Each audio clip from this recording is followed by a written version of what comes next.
우리 새벽에 이제 오랜만이죠? 이렇게 새벽에 함께 모여 예배드리게 돼서 너무 감사하고 여러분을 매일매일 또 이렇게 아침마다 볼 생각하니까 더욱 감사가 됩니다. 김장하시느라고 다들 피곤하고 힘이 드는데 이 새벽에 오셔서 또 함께 예배드리게 돼서 여러분 모두에게 감사를 드립니다. 자, 오늘 20장은요 21장부터 새로운 이야기가 펼쳐집니다. 그래서 16장부터 20장까지가 전체적으로 한 단락이라고 볼 수 있는데 20장 마지막 부분 이야기를 결론 짓는 그런 이야기가 오늘 말씀이에요. 그리고 나서 이제 21장부터는 예수님이 예루살렘으로 들어가시는, 거기서 마지막 죽음을 당하시는 이제 마태복음의 마지막 부분이라고 볼 수 있습니다. 그러면 이제 29절 보면 예수님이 여리고에 떠나갈새 큰 무리가 예수님을 따랐다 그랬습니다. 지금 예수님께서 예루살렘을 향해서 죽음의 행진을 하고 계시는 여정 속에 있었거든요. 16장부터 이제 이 여정이 시작이 되어서 20장까지 왔고 여기 20장에서 마지막 부분에 여리고를 떠나셨다 그랬어요. 여리고는 바로 이제 예루살렘으로 올라가는 마지막 도시입니다.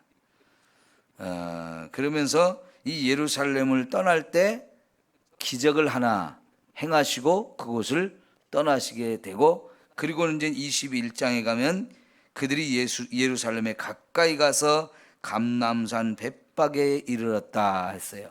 그래서 여기서 이제 21장부터 예루살렘에 이제 마지막 들어가기 직전에 감람산인 예루살렘 바로 옆에 있는 산, 그도 거기에 있는 마을에까지 오신 사건이 되는 거죠.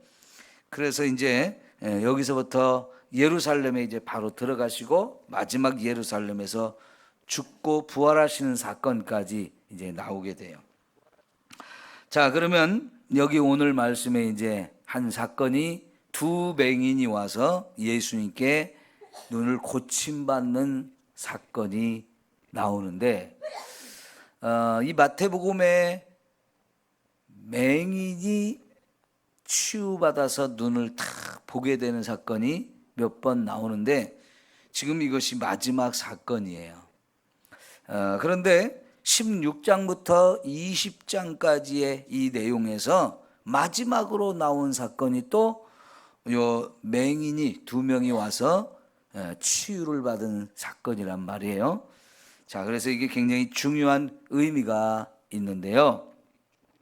우리가 첫 번째 여기서 보아야 될 것은 뭐냐면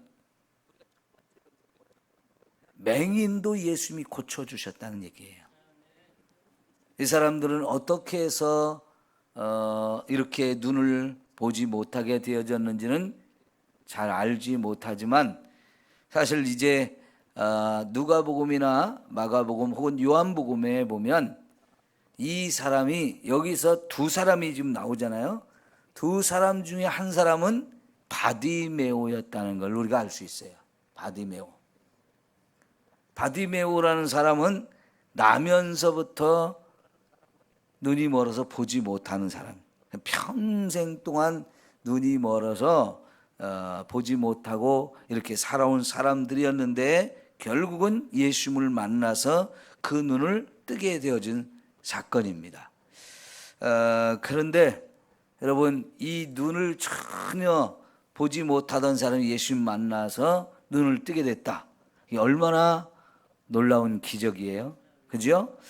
자, 여러분, 예수님을 만나서 이렇게 흉악한 질병이 치유된 사건이 이 성경 속에 너무나 많이 나오는데 이 말씀을 보면서 저와 여러분이 바로 이런 기적의 주인공들이 다 되어지기를 축원합니다. 저와 여러분이 예수님을 만나면 놀라운 사건들이 일어나는 거지.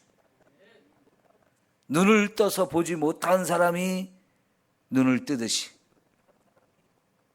중풍병에 걸린 사람도 치유받고, 운동병에 걸린 사람도 치유를 받고, 죽었던 사람도 다시 살아나고, 예수 믿으니까 여러분 귀신도 떠나가고요.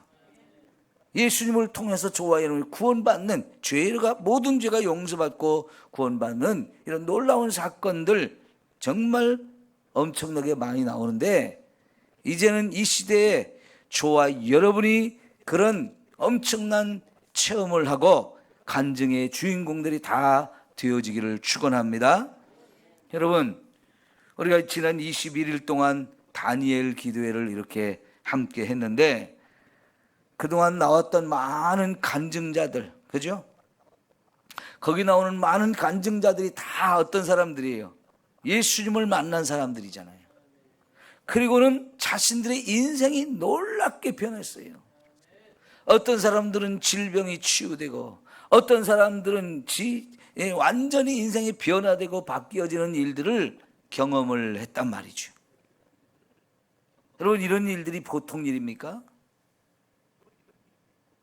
너무나 기가 막힌 사건들인데, 그런 사건들이 성경에 있는 사건들을 오늘 이 시대에도 누군가는 자꾸 예수님을 만나고 하나님을 만나서 체험한 사건들을 고백하고 있어요.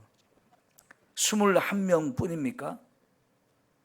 주일날 저녁에 마지막 밤에는 8명이 또 나와서 간증을 했죠.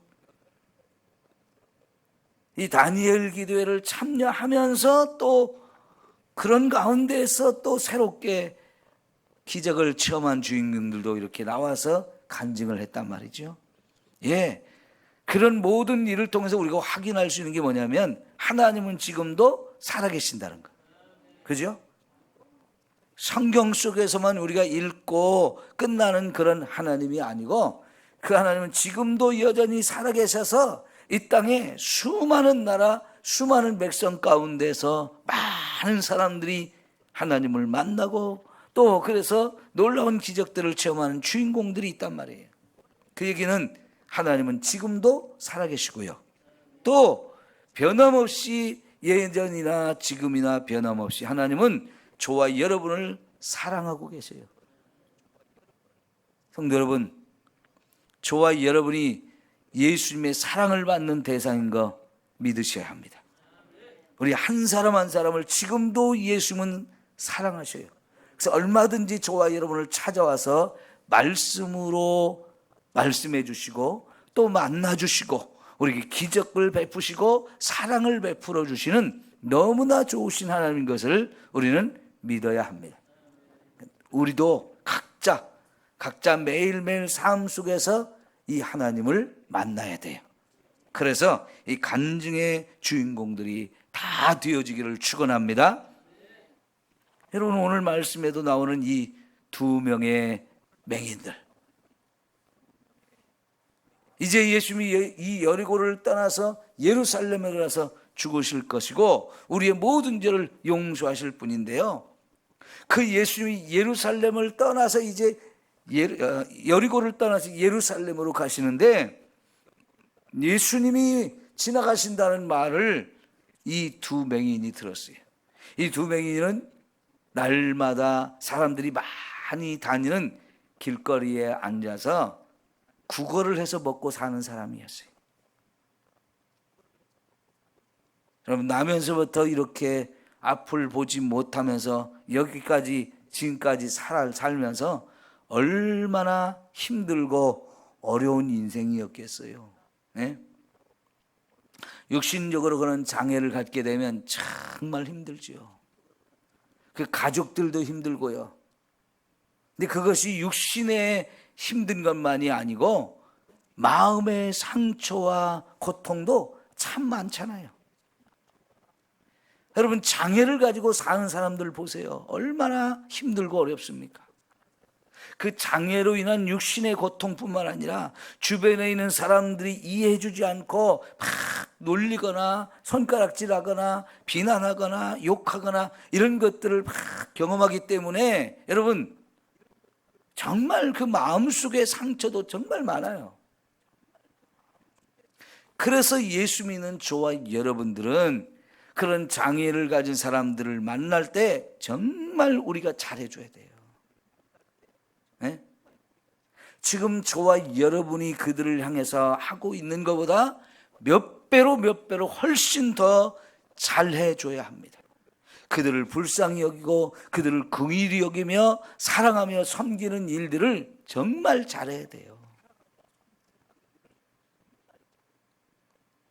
내 가족의 한 사람이 그런 장애를 가지고 있다고 한번 생각해 보세요.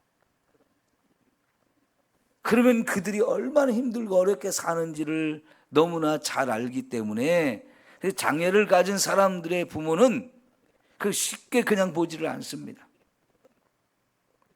정말 최선을 다해서 사랑하고 섬기고 도와주려고 그렇게 애쓰죠. 그 마음을 우리 모두가 가져야 돼요. 근데 예전에는 어땠어요? 장애를 가진 사람을 너무나 안타깝게도 병신이란 말을 하거나 막 무시하거나 놀리거나 이런 일들이 너무나 많았단 말이죠.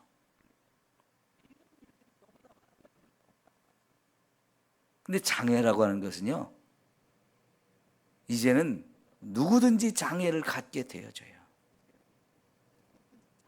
얼마든지 저와 여러분도 장애인이 될 수 있는 가능성이 너무나 많은 세상 속에서 우리가 살기 때문에 장애인이라고 무시하고 그들이 힘들게 내버려둬서는 절대로 안 되고, 그 장애를 가진 분들을 정말 우리가 최선을 다해서 사랑하고 섬겨서 그들도 함께 살아가고 그들의 상처를 받지 않도록 최선을 다해서 배려하고 섬기는 일이 너무나 필요한 거예요. 그런데 예수님은 그런 장애를 가진 사람들을 다 치유하고 고치는 놀라운 일들을 행하신 것을 우리가 볼 수 있거든요. 오늘 저와 여러분이 그런 놀라운 일을 주님 안에서 다 경험할 수 있기를 축원합니다. 이 길거리에 앉아서 구걸을 하며 살던 이 두 사람이 예수님이 지나가신다는 말을 듣는 순간 소리를 질렀다는 거예요. 뭐라고 소리 질렀습니까? 주여, 우리를 불쌍히 여기소서 다윗의 자손이여 그랬어요.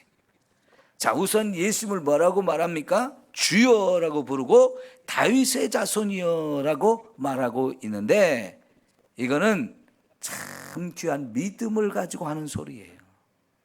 이들이 이렇게 주여 다윗의 자손이여라고 큰 소리로 외친 이유가 뭐예요? 우리를 불쌍히 여겨달라고 하는 거였어요.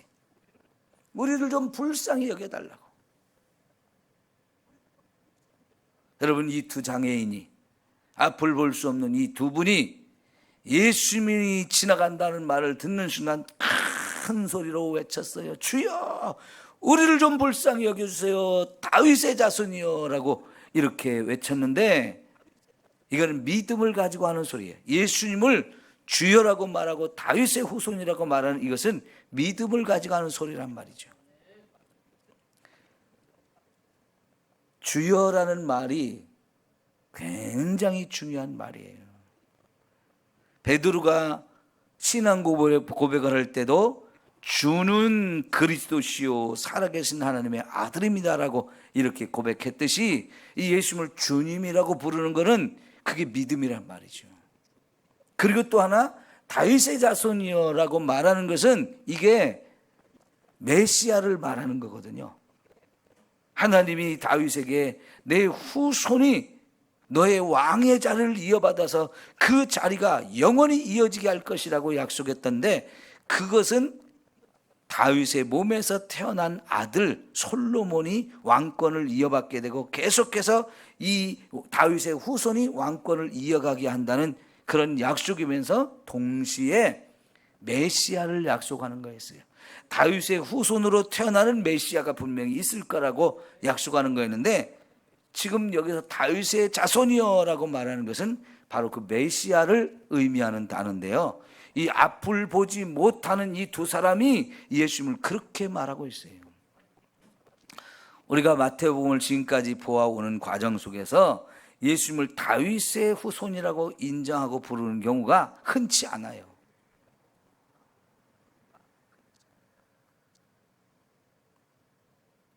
어떤 사람이 그렇게 말했냐면,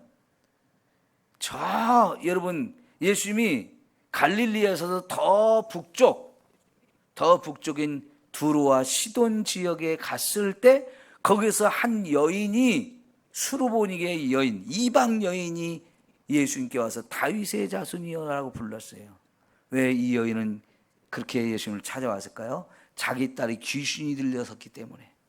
누구도 고치지 못하는데 예수님이 자기 지역에 왔다는 얘기를 듣는 순간 한달음에 달려나가서 예수님께 엎드려서 다윗의 자손이여 내 딸 좀 불쌍히 여겨주세요 하고 외쳤어요.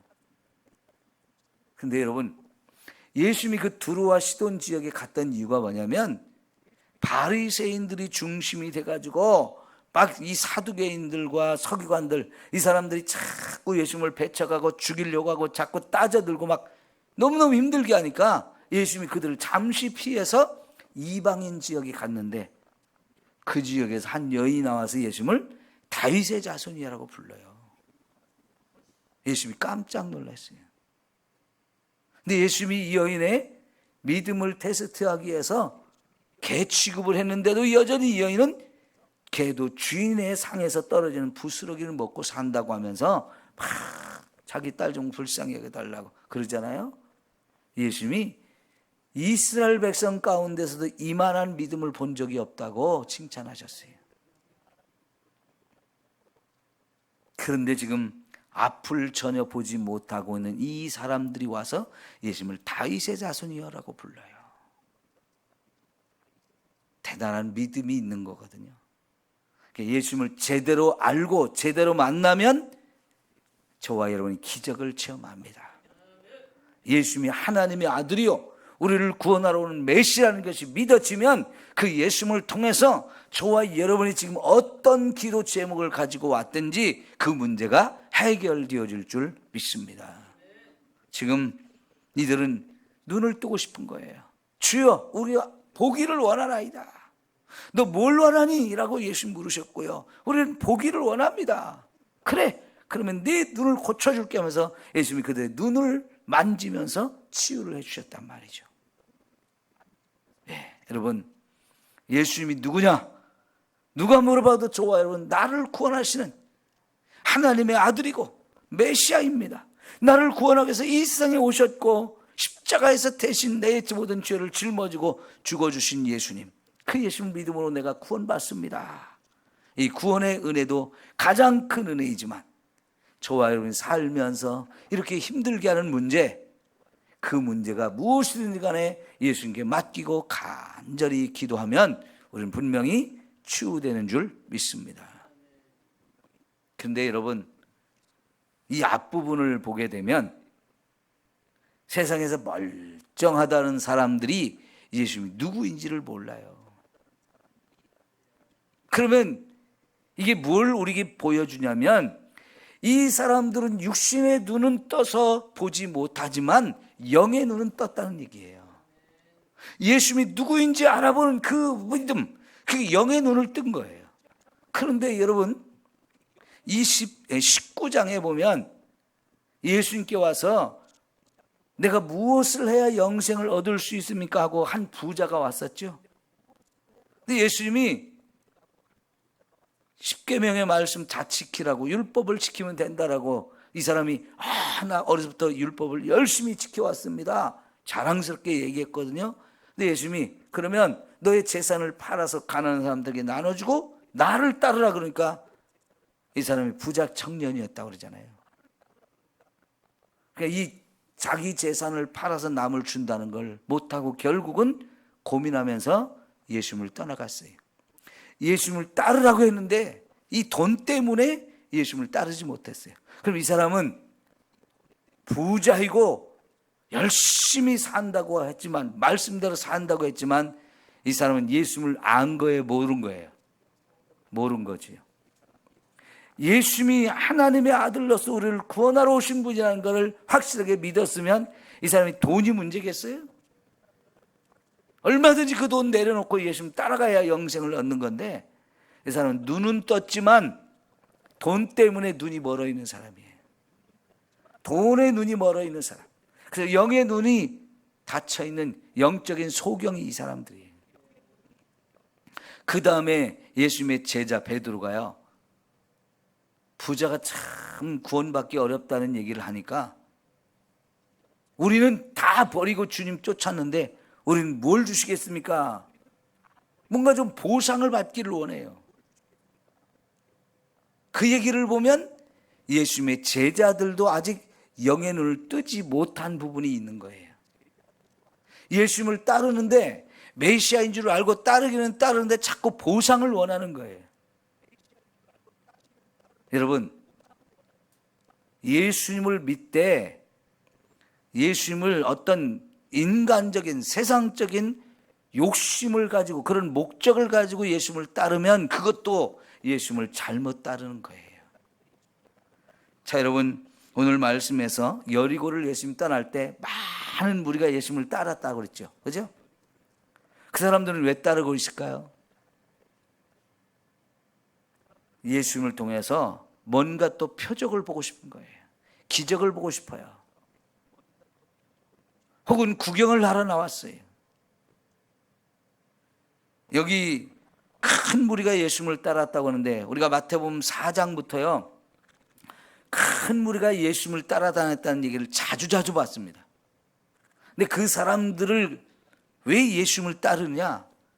제대로 예수님을 알고 진짜 예수님을 믿으려고 따르는 사람도 그들 중에 조금 있긴 했지만, 대부분은 예수님이 누구인지 아직도 모르면서 따르는 사람들이에요.